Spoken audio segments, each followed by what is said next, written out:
On today's show, holy crap, the Cleveland Cavaliers traded for Donovan Mitchell. Let's get into it. Want to thank you for making Locked On Cavs your first listen every day. Remember, we are free and available wherever you get your podcasts. You are Locked On Cavs, your daily Cleveland Cavaliers podcast.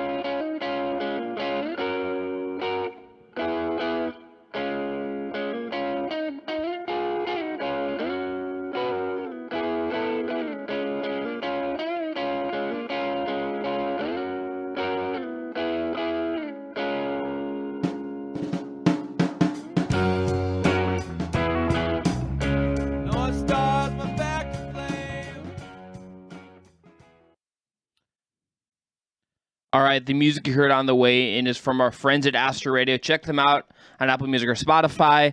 I'm Chris Manning. I cover the Cavs in the NBA for places like Diamond, UPROXX, and Estimations for the Sword.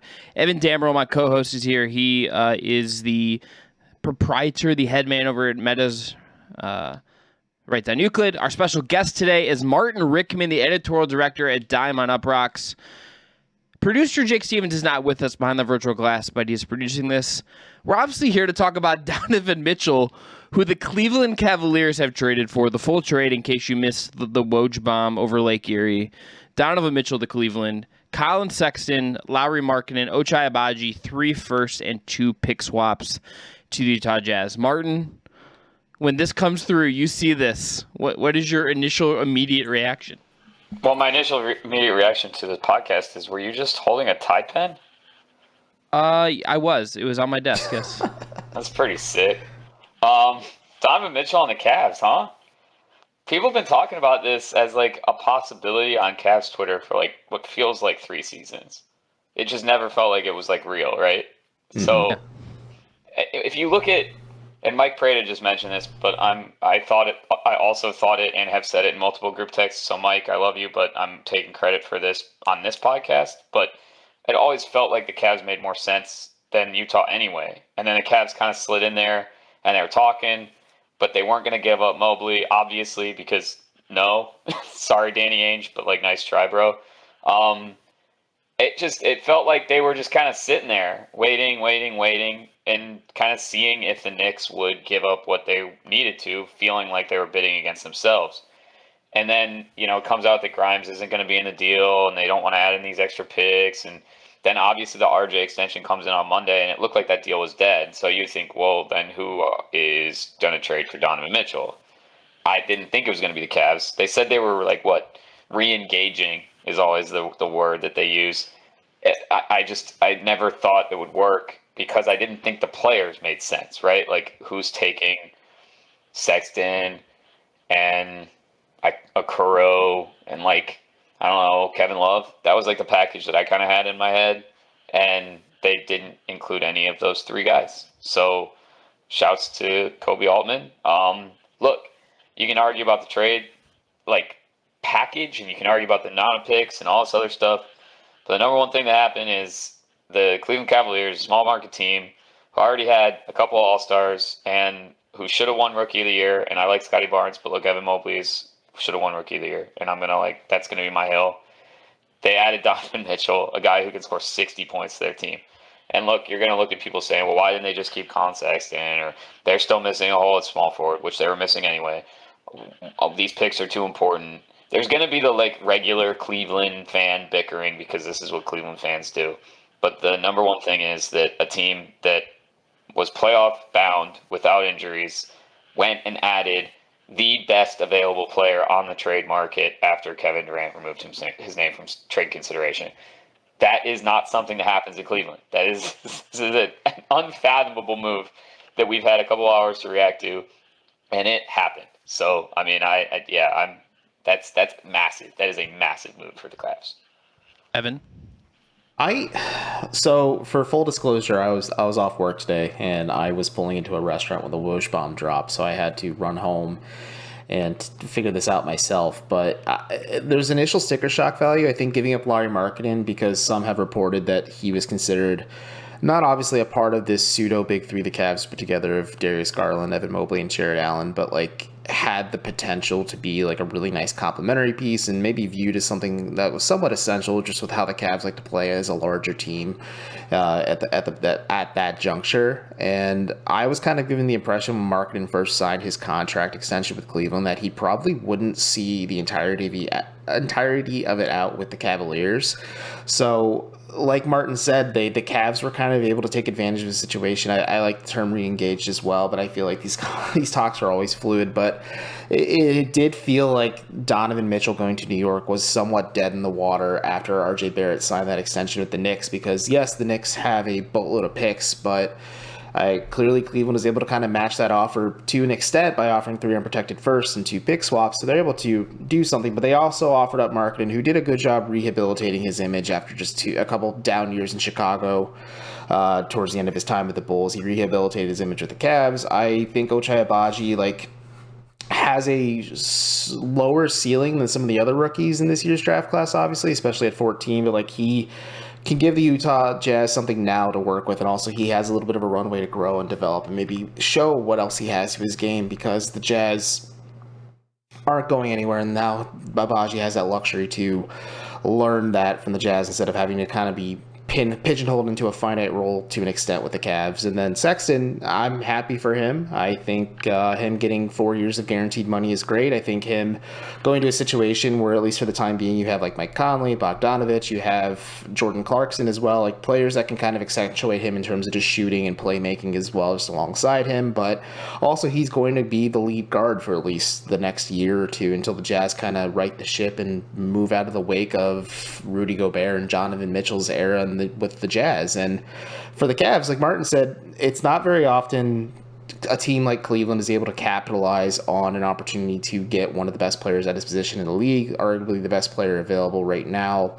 And it's, yes, there's going to be bickering, like Martin said, just based on the overall fit and concerns and maybe what the Cavs had to give up. And I think people are going to be screaming into the void that they had a similar option. They had Donovan Mitchell at home and Colin Sexton, but yeah, 2 thumbs up from Chris, 2 thumbs down from Chris Manning. But I like the trade. I think, again, if you believe in your heart of hearts what you have right now is potent enough to contend for the playoffs and possibly makes noise in the Eastern Conference, and you're able to and you feel comfortable enough putting all your chips onto the table to go get a player like this, who's arguably like a top 25, top 20 player in the league overall, like this is a good move if you're Cleveland, because it checks a lot of boxes. Yes, it raises concerns, but it definitely pushes the needle towards the Cavs kind of entering that conversation with Atlanta, with Brooklyn, maybe not with Boston, Milwaukee right now at this juncture, because we can't predict what the season has, but just based on what power moves other Eastern Conference teams made, whether it was Atlanta getting DeJounte Murray or the Nets just kind of falling back into place with Kyrie and KD and getting a nice bevy of wings alongside them. Like, the Cavs had to make a move to stay in the thick of this, and I think they more than made a move to stay in the thick of this. Well, and the big thing here, right, you mentioned Lowry rehabbing his image. The reason that was possible was because of Jared Allen and Evan Mobley. Mm-hmm. It's not just because Lowry wanted to rehab his image. They made him look good. Yeah. And so did Darius Garland. And now what you're saying is, instead of that dude and a team without Colin Sexton, right, because he didn't play after more than a couple games last year, you now have Donovan, who, if you look at on-off numbers, they said he wasn't as good without Gobert. He's not as good defensively as you'd like. Well, the key is, there isn't a better fit in the entire league for Donovan Mitchell and those deficiencies that he has than the Cleveland Cavaliers with Jared Allen and with Evan Mobley. Look, I can't defend anybody, but if you put me out there, I'm going to look better with those 2 guys. So The thing is, they were able to sell high on Lowry, which is kind of amazing, because when that deal was signed last year, nobody would say Lowry Markkanen is going to help you get Donovan Mitchell. That wasn't happening. That was not part of the conversation. I did also agree with you, Evan, that I thought that deal was always a deal that was going to be used later. You have a guy locked up. Someone will always believe in a 7-footer who can shoot. That's always going to happen. Mm-hmm. I didn't think he was going to play it out. Now, look, they don't have a small forward. This is a problem. But you know how it's easier to get a small forward? When you have a whole bunch of all-stars. You can get a buyout guy. You can get a mid-contract guy next year who wants to play for a contender. You can get dudes in trades who aren't that happy or making money. This makes the ability for this team to go get more talent even easier, because guys want to play with Donovan Mitchell. And Donovan Mitchell wanted to play with these guys. He's not running around screaming on a golf course if he's not excited. This is huge. Shout out Brian Windhorst. Always shout out Windy. But like straight up, like also this is a market improvement. Like there's nothing against Utah, one of the most beautiful states I've ever been to, but like Cleveland's pretty great compared to Salt Lake City in certain terms. And also like Donovan really liked his time in Louisville. Well, Louisville's not that different a city than Cleveland. It just has more horse racing, you know? Like this is great. This is an absolutely massive news. This is huge for the Cavs. This should be leading everything that they're doing. But I bet everyone's going to start talking about the Browns again tomorrow. So let's at least enjoy this today, you know? Don't put that energy in the world. So this is a chips in trade. This is taking your chips and cashing them on something massive. Like, and it's a bet on number one, Mobley and Allen to continue to be special covering them. The fact that you do this trade without giving up any one of your big three is like enough to probably make Kobe Altman, like if he was on a golf course city, he also probably ran around that golf course and like got some steps in that way. Mitchell, I can relate. Mitchell plus Garland is two guys that are like kind of almost perfect to play together in some ways. Mitchell's going to take off ball threes. He can handle the ball some. Garland can do the same. They can have one of them on the floor at all times. Like, you have the he can throw lobs to Allen in the same way that he did with Gobert. Like this is a really clean fit for Mitchell in a lot of ways. Mm-hmm.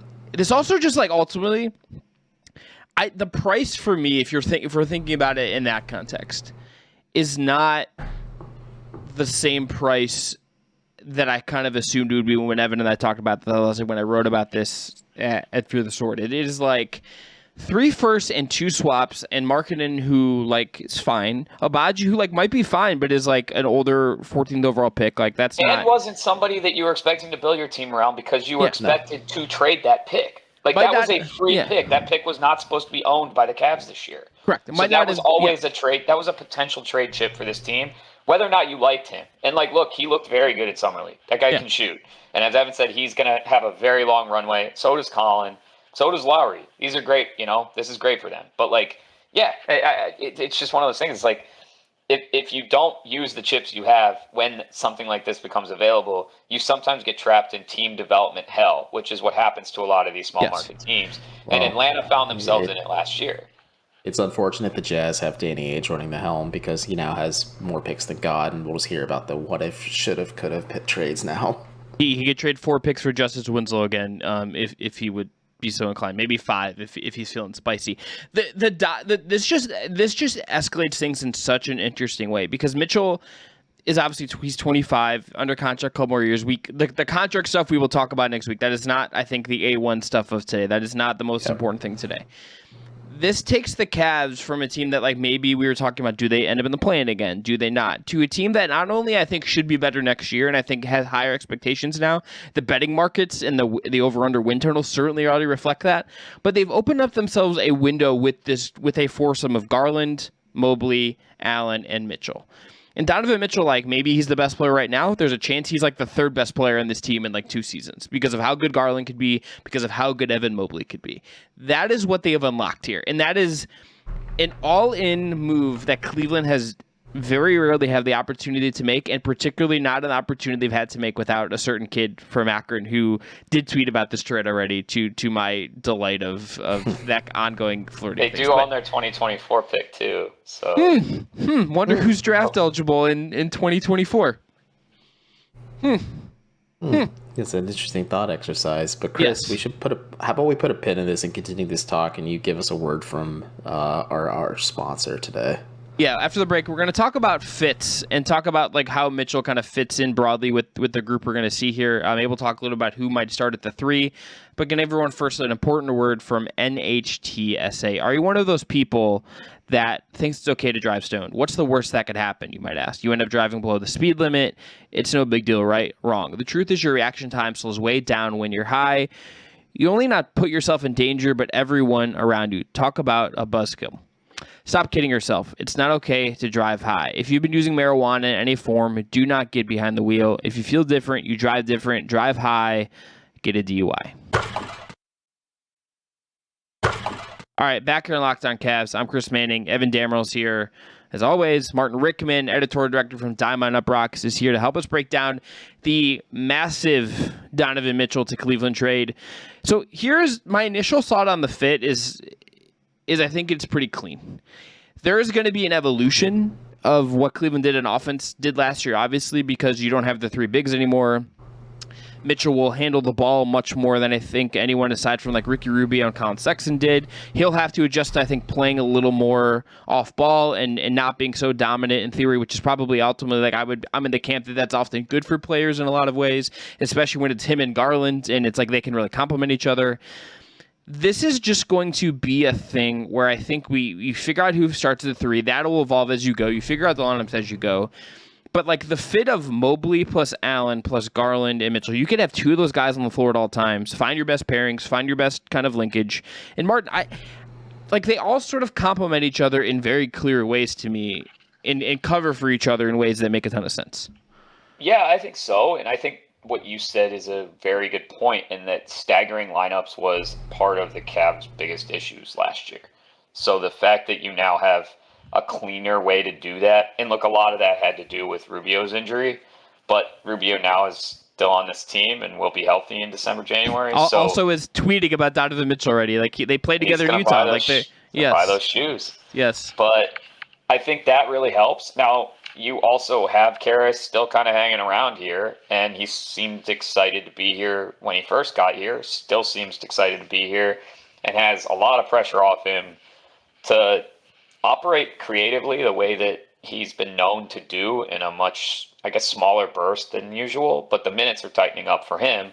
That's a prove-it moment, or that's a situation where we might look at Kobe making another move where you have a straight swap, where you take on maybe a little bit of long-term money for a guy who doesn't have a fit at the small forward position. I'm not saying that's going to happen, but something along in this group of Karis LeVert, Isaac Okoro, and Kevin Love are going to be not on this team, no matter what 12 months from now, but very conceivably not longer than December. No, I agree with that sentiment. There's gonna be growing pains. I think, yeah, the initial excitement about this, the initial buzz that comes from this. I know some Vegas odd makers improved Cleveland's win total from 43.5 to 46.5. So like, there's gonna be growing pains and an adjustment. Like you said, there's going to be now pressure on Karis LeVert to perform. There's going to be pressure on Isaac Okoro to perform, because I think those two will kind of be fighting in camp for the starting three spot. I think there is, like you said, pressure for Kevin Love. We talked about this in the past. I don't think you're ever going to get the same production from him last year, but you hopefully get something similar off the bench from him this season. But I think with that contract, he might be a little harder to move, but we'll see. Obviously, you don't want to rock the boat too much in dramatic fashion. I'm just looking at this, and I agree with a lot of your points. I think there's a lot of pressure on JB Bickerstaff to figure this out as well, because, yes, the Cavs were a win away from making the playoffs last year, and he has experience in the past, I believe, coaching Houston in the playoffs when he was kind of filling in as the acting head coach there with the Rockets. And I think there is now pressure and a little bit maybe of a heightened expectation, because I do remember during Kobe Altman's exit interviews that he didn't want to put the public pressure on this team to say, hey, it's playoffs or bust next year. And I think, again, he'll carry similar sentiments heading into the season when you ask him at media day, but like publicly from the fan base, at least, like it's going to be overwhelming pressure for this Cavs team to really be in the thick of things for the playoffs. And if they sputter, I'm going to quote my good friend Ty Windish here, but if things are bad, you fire the coach. It's the first thing you do, and then you maybe look internally to hire somebody else at that position, but we'll see how they perform. I think there are going to be some growing pains, as like you and Chris have alluded to. I think Garland and Donovan Mitchell are learning how to kind of coexist with one another. I think them kind of, or at least Darius having experience with playing like a guard like Colin helps him a little bit in this case, but like Don's got to have to learn. Like there's going to be a lot of just adjustments in general, just because Donovan Mitchell's also a dramatically different player than Colin Sexton, where he's going to expect the ball in his hands a lot. He's going to expect, like Chris said, to act as a point guard or as a guy who can be the primary facilitator in offensive sets or certain lineups too. Like there's going to be a lot of issues, but I think they'll just naturally iron themselves out, because the Cavs also have a pretty rock solid foundation before this trade even happened. Man, all the open looks DG is going to get. I mean, those threes are going to look so nice this year. Even just the grind of The grind, one of the things that I think hampered the Cavs as they went on last year, and some of this was because Sexton got hurt, because Rubio got hurt. Garland got run into the ground. Oh, yeah. He ran out of it. And they hoped LeVert was going to be the thing that would help out, but LeVert was hurt and not really feeling great. And then Allen got hurt, and then Mobley was hurt. That's also not what LeVert, I think strength sort of and the value he provides, I don't think ever was going to work out the way they sort of hoped. Mitchell is absolutely going to provide Darius Garland. Darius Garland doesn't need to play 35 minutes a game all the time now. No. He does not.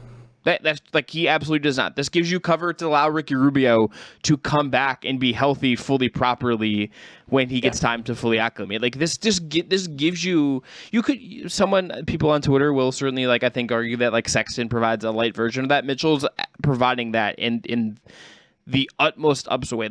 His defense is what it is, and that's I think probably the biggest concern about him as a player is what are you going to get out of him on defense? How much of it was effort and the vibe being really off in Utah? What kind of defensive Donovan Mitchell are you going to get?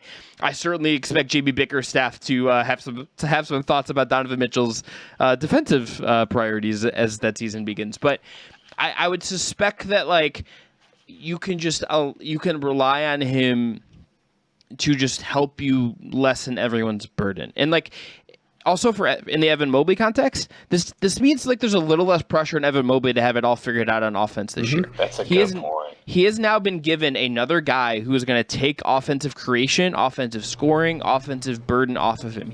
He is already an insane defensive player. There are signs that he's going to be a particularly good offensive player, particularly as a passer, particularly as a guy that can make things happen for others in some ways as a big.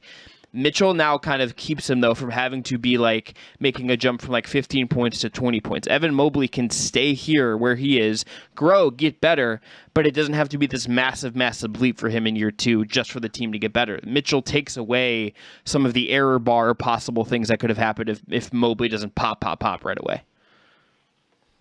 Yeah, I think that's a very good point. I'm going to ask you guys, we'll do this rapid fire thing before we go into raised expectations on this team. You had a guess right now. After this trade just happened, we will see, what they say in media availability when it gets all announced, all of that. If you had to guess, who is the starting small forward for the Cleveland Cavaliers on opening night? Evan, what do you think, bro? Why are you giggling over there, buddy? You're giggling. Vernon Maxwell tweeted, Donovan Mitchell, congratulations. You deserve to be around civilization. Wild stuff from Vernon Maxwell, but respect to Content King.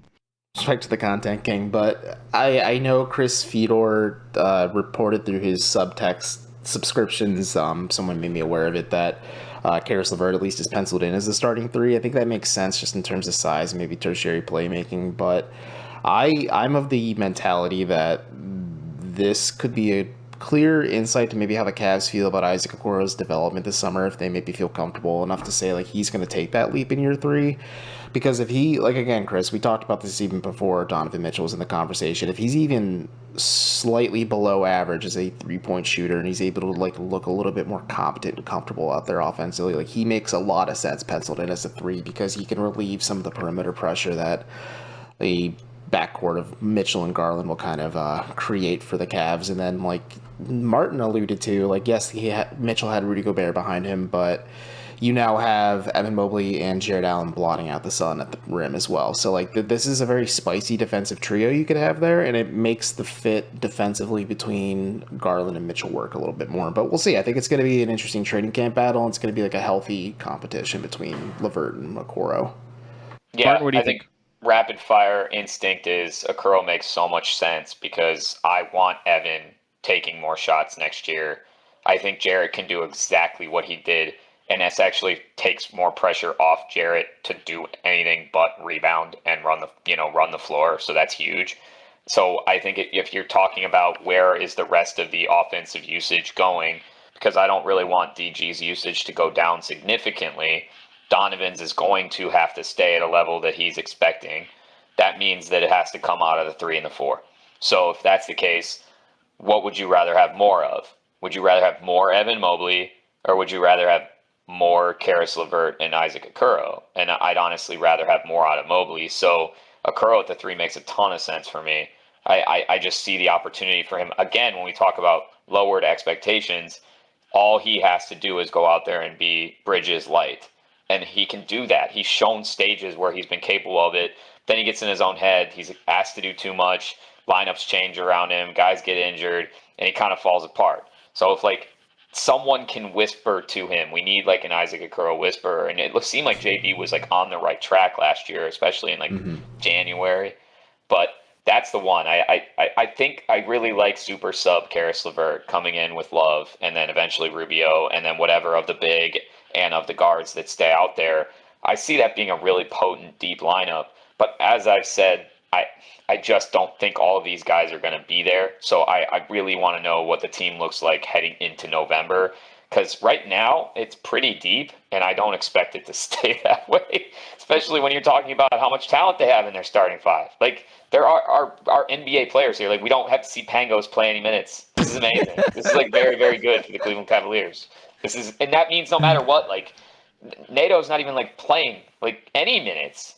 Yeah, once Rubio, yeah, at least one, maybe until Rubio comes back. I'll be curious to see how they handle that. And he was a good signing. Robin Lopez was a good signing. Like, they did get better around the margins this year. They just also now added Donovan Mitchell and lost a couple of guys that were going to be depth players anyway. So, yeah, I don't know. I think Okoro, I think Evans Point's the biggest one there, and that gives you the luxury of allowing Donovan and Garland, who has shown effort. Like, DG was showing effort and playing better D and ball hawking, and I think that allows your guys to free up, play hard, play loose, have fun, be the dogs, do all that stuff they were doing last year. Donovan's going to want to do that because effort is contagious, and you've got just monster defenders behind you.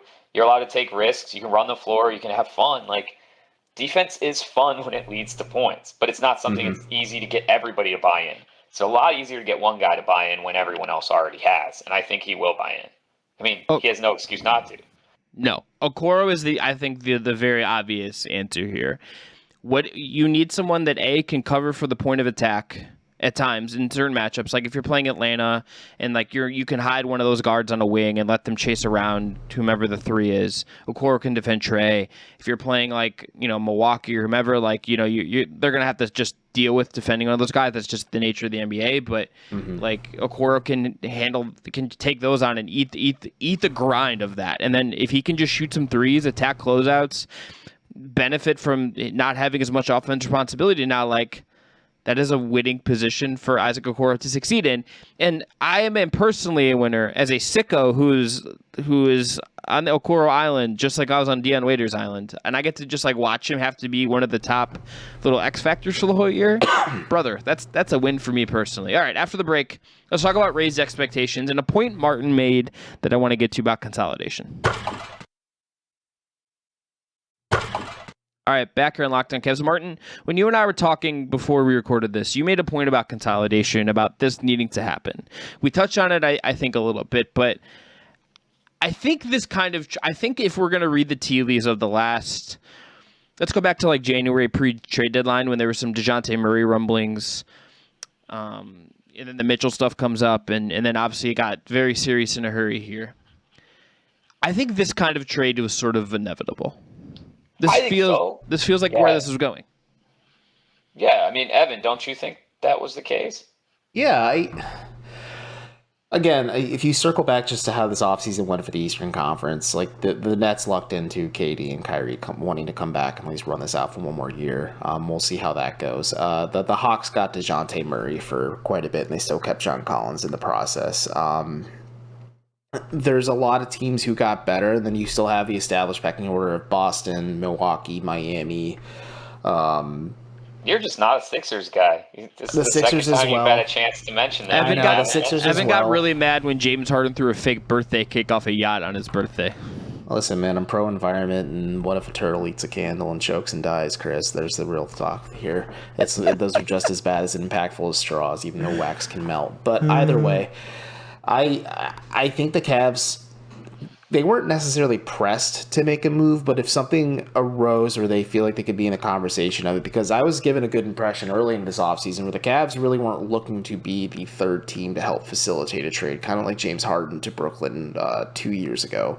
They were more so looking to be a team who could kind of cash in some of these assets that they've accumulated to accentuate and possibly just accelerate this reemergence, resurgence, whatever you want to call it at this point. So I think, yeah, this was... If something like this did materialize for Cleveland, it just made sense for them to be in that conversation and kind of quietly just bide their time and maybe wait to see if a team like Utah was willing to bite, because the Knicks hang up as Quentin Grimes and maybe picks as well. We'll never really know the true behind-the-scenes trade talks, but I think this just made sense for the Cavs to be in this conversation to the end. Chris, how did you feel? I think it made sense. If the price would have been like 5 picks and like 3, like if it would have been like the whole farm. By the way, Donovan Mitchell did just tweet a picture of him in a LeBron Cavs jersey as a kid, and then it's paired with the Windy meme. Donovan Mitchell, respect the posting, respect the energy. Oh man, gets us on the off the charts level already. Gets us. Hashtag gets us. So I think this kind of trade like makes a ton of sense. If it would have been like Murray at like a slightly lower price would have made a ton of sense to me. I absolutely would have done that. Him and Garland would have fit perfectly. And it's just been very clear for a while now, if you like actually, despite what Kobe Altman will like say or like what JB will say, it was sort of clear that like you could tell how they felt about the shooting guard position when they were linked to all these other guys that would have required likely moving on from Colin Sexton. You can feel how you want about that if you're a Colin Sexton truther out there or whatever. This is clearly just where this was headed to some degree, and this was the spot. Wing, I didn't feel like a wing. Wing probably is like the optimal thing you could have gotten. Yeah, I mean, unless you were like able to trade for Jaylen Brown for that same price. But that isn't a real thing that was ever going to happen. That's the thing. We all want to make 2K trades. You want to make trade machine trades. Yeah. But there are only certain players who are available and only certain players who can come to certain teams. Like, it's just, you have to take advantage of the situation as it stands. And that's why I was such a big fan of Atlanta making the move for DeJounte when they did, because it didn't work last year. They did try it with all the like free agency signings, but the fact of the matter was veterans get hurt. And unless you have other stars, when those veterans get hurt, you don't have the backup to make up for it. And the Cavs learned that lesson, but with young players, because they had guys who had to start playing like veterans, and then people got hurt, and it all fell apart. Well, if now Garland gets hurt and it's Donovan's team, they're fine. If Donovan gets hurt and it's Garland's team, they're still pretty much fine. If Mobley gets hurt, you've still got Allen, Donovan, and Garland. Like, you can lose a starter now for multiple months of the season, and your team doesn't collapse or fall in, just like fall apart down the stretch. I think that's the other reason why you make a move like this, because Lamar Stevens isn't suddenly going to score 25 points a night. It's just never going to happen. But he have to start moving up and getting better. Yeah. I know he's a very intriguing player. But talking about the defensive stuff. This message was brought to you by Bill DiFilippo, the Super PAC representing Bill DiFilippo. But I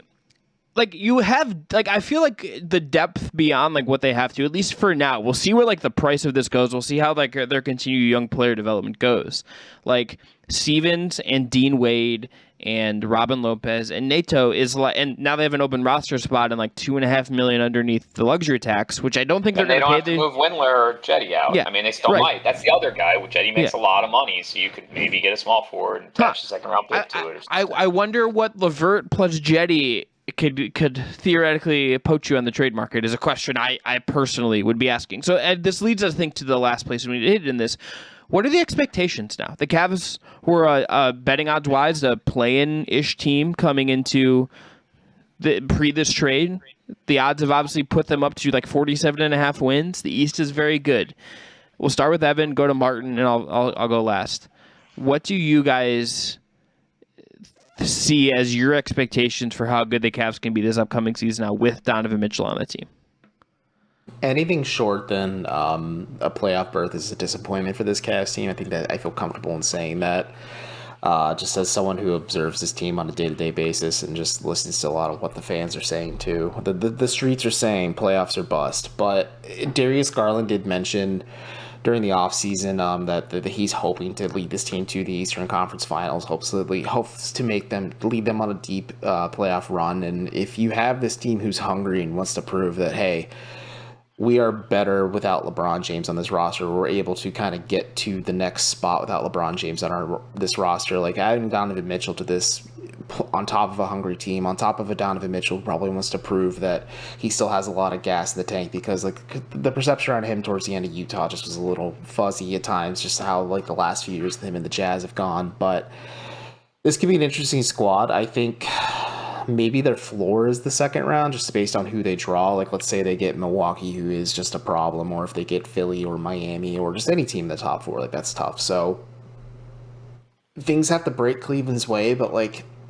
a path to the Eastern Finals is realistic, and any experience at this point for this young Cavs team is just more than valuable. And then we then approach next offseason and see how they level up from there, whether it's with this overabundance of cap space, or do they have another creative move in the tank to kind of really just push this roster over the edge more so than they already have.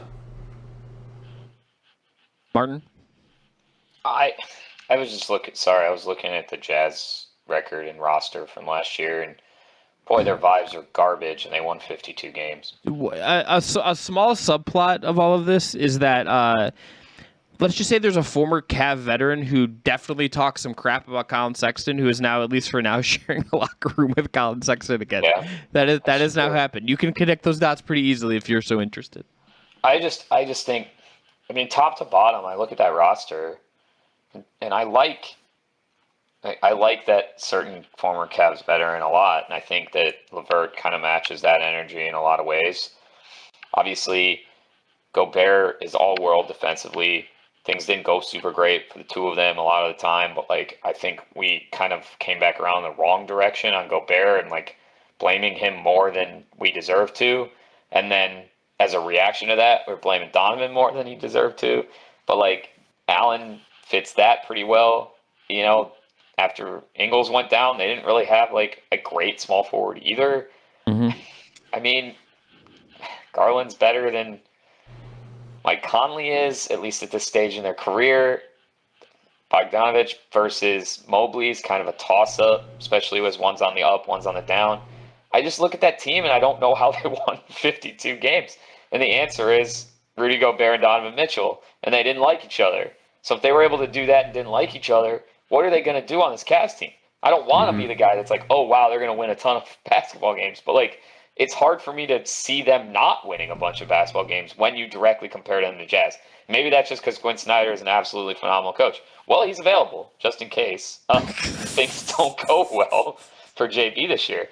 But look, I'm just going to say top 4 seed. I think they should be 4th or better. I agree that like Milwaukee and Boston are right there. I'm higher on the Sixers, but their margin for error in terms of injuries is a lot lower than some of the other contenders. I don't know what to make of the Nets, but I think they're going to be fighting with the Sixers and the Nets. I think the Cavs passed Miami with this trade, and I think Miami knows it. Yeah. And I think it's going to be interesting to see Miami pull their galaxy brain overreaction, course correction thing to try to jump ahead when they did that last year with Lowry, and it already is going to be an anchor for them. So that's what I'm excited about, because like the Knicks are dead. Look, like not only did they not get Donovan, but now their chances of playoff spot have gotten worse because they were competing with the Cavs for the play-in spot. Atlanta's now freaking out because they thought they pulled one over on the Cavs. Same reason. They got DeJounte, the Cavs didn't. This is a situation where no one else got Donovan Mitchell but the Cleveland Cavaliers. So not only do they improve as a basketball team, but they keep Donovan out of the hands of another Eastern Conference contender. That is huge. Again, that is not something Cleveland teams usually do. That's amazing.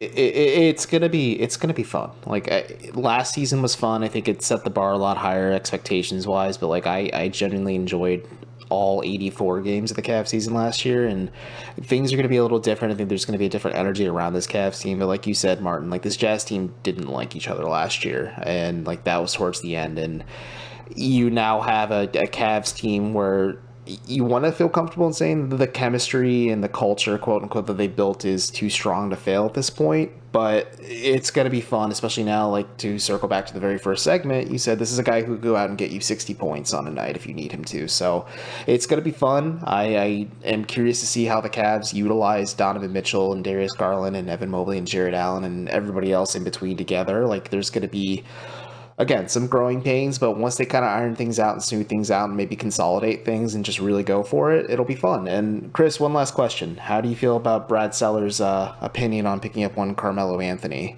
to be the 15th guy for the Cavs? Number one, just to make sure I give my take on expectations, because I had not done that. Okay. Just blowing right by me, Evan. Unbelievable. Yeah. We're one hive mind on this show at this point. People probably can't tell us apart. No, they can. I'm pretty sure they can. There's something that we have to now push back that clearly is an Evan thing. That's for another day. I'm confused. I don't know. Let's mix it up. Let's get into it. Evan, we have that mega draft we just did that I feel like we can't release now on Monday because we planned because of Donovan Mitchell, because we have other stuff we need to talk about. Regardless, I think top four is where I don't think they're in that tier of.